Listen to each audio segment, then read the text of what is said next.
और ये जो ऑपोजिशन के अलायंस है, ये भानुमति का कुनबा है और कहीं का ईंट कहीं का रोड़ा, भानुमति ने कुनबा जोड़ा, इस तरीके का ये अलायंस है। न तो इनके पास नेता है, न ही नीयत है, न ही नीति है और न ही फैसला लेने की ताकत है। देखिए, देश को एक मजबूत विकल्प चाहिए।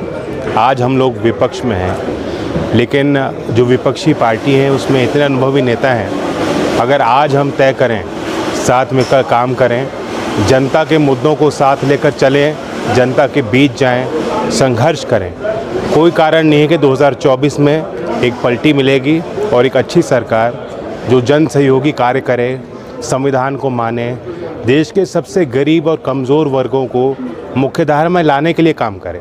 हम सब लोग एक साथ इसलिए आए हैं क्योंकि देश के लोकतंत्र, देश के संविधान, देश की जो भाईचारा है, जो डाइवर्सिटी है इस देश की, उसको बचाने के लिए हम लोग सब लोग एकजुट हुए हैं। और जिस तरह से संवैधानिक संस्थाओं पर दुरुपयोग कराया जा रहा है, जिस हिसाब से देश की संपत्तियों को बेचा जा रहा है, चाहे किसान हो, चाहे युवा हो, चाहे महंगाई हो, इन सारे जो असल मुद्दे हैं, इन पर बात ना करके जो जहर की बातें जो हैं, जो नाकों से चलती हैं, उसकी बात की जा रही है। इसलिए हम सब लोग मजबूती के साथ एक साथ हैं। मीटिंग जरूरी इसलिए है, देश को बचाना, लोगों को बचाना, पॉलिटिकल लीडर के साथ जिस तरह व्यवहार हो रहा है, और मैं ये कहता हूं कि देश की 2/3 जनता भारतीय जनता पार्टी के खिलाफ है, 2/3 जनता खिलाफ है। तो इस बार भारतीय जनता पार्टी का सफाया होने के लिए सब एक है। ये मीटिंग जरूरी क्यों है?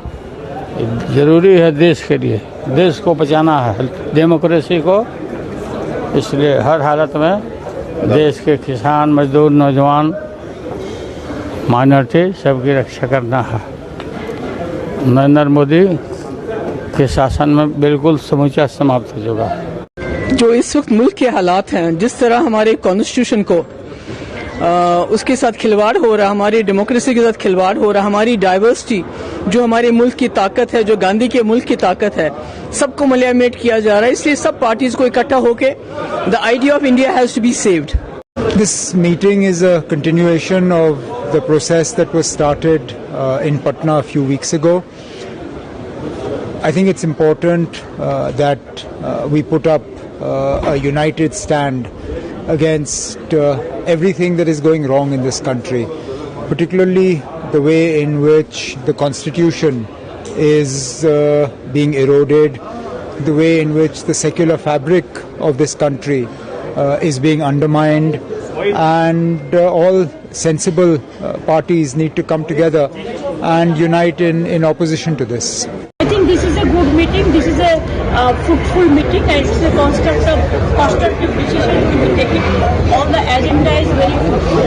Let us discuss it today, and if the